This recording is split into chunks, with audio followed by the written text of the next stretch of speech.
Michelle. Hope you're having a fabulous week, or I should say I hope you've had a fabulous week. It is Friday. We have officially survived snowpocalypse. That started a week ago this afternoon. And I think the Weather Channel or the meteorologist in our local area said we're down to about 10 inches of snow left on the ground. So thank God it is melting very quick, because I hate the snow. I'm ready for summer. So anyway, today I'm going to be showing you how I make my homemade spaghetti sauce. Homemade in the sense that I should maybe say it's semi-homemade. If you want true homemade spaghetti sauce, then you better be here chopping your own tomatoes.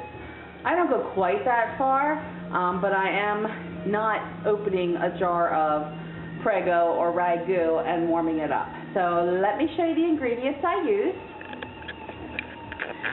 So here, well, first let me start over here. Here I have some ground beef that is pretty much done. I just turned it down on low, and I'm making sure that there's no fat left in the bottom. I did buy very, very lean ground beef, and as of now, I am not seeing any fat in the bottom of this pan, so I have no draining to do. And yes, I did take a little bit out already to feed my pup later. So then what I'm going to add to that is a can of tomato sauce and a can of crushed tomatoes. Now in that pan, like I said, I started out with 1.5 pounds of ground beef, but I probably took maybe 1/3 of a pound out for the dog. So just over 1 pound of ground beef is what's in my saucepan right now. So anyway, again, back to, I'm going to add a large can. These are the 29-ounce cans or 28-ounce cans, depending on your brand, of crushed tomatoes and tomato sauce. I'm going to throw in 1/2 of a green pepper. I don't like my spaghetti sauce chunky. By all means, if you like it chunky, chunk up some green peppers, chunk up some onions and some mushrooms, and make it nice and thick and chunky. I prefer mine very smooth. So again, it's all a matter of taste. Also, if you like a thicker spaghetti sauce, leave out the crushed tomatoes and instead go for a tomato puree in place of that, and that will thicken it up. Oh, I also forgot to get out my tomato paste out of the refrigerator. I have to do that. But yes, I do squeeze a little bit of tomato paste in as well. And then I'm using salt and pepper, some thyme, basil, oregano, some bay leaves, some onion salt, some garlic salt, and a little bit of sugar to cut back on the acidity a little bit. So let me combine it all together, and I will show you what it looks like when it's all combined. Okay, everything has been combined in the saucepan. So again, I don't like a real chunky sauce. The only chunk you're going to find is my giant green pepper that I have in here just for flavor, and then my meat, which I have chopped my meat up pretty fine as well. Feel free to even substitute ground turkey for the beef or Italian sausage for the beef.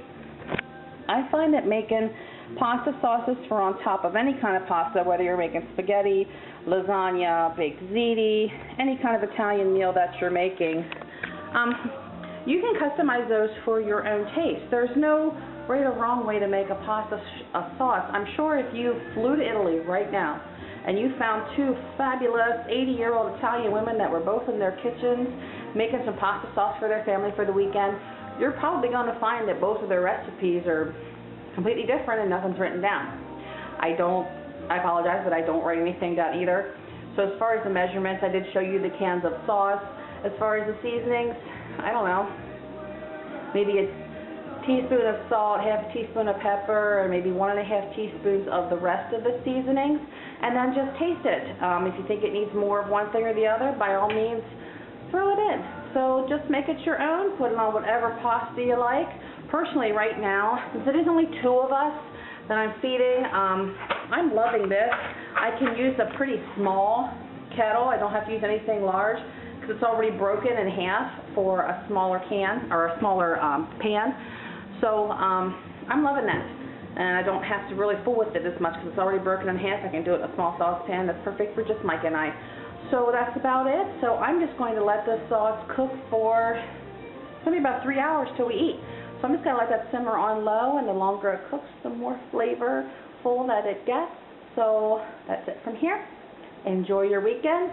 Let the snow continue to melt. and I'm going to continue packing because, as you can probably see from the background, house is looking pretty bare, and now it's starting to just look like a sea of boxes. Boxes and plants. That's all I live amongst right now. And a dog. Yeah, we're looking really bare. About 2 weekends till we start moving. So that's it from here. So have a fabulous weekend. Talk to you soon. Bye.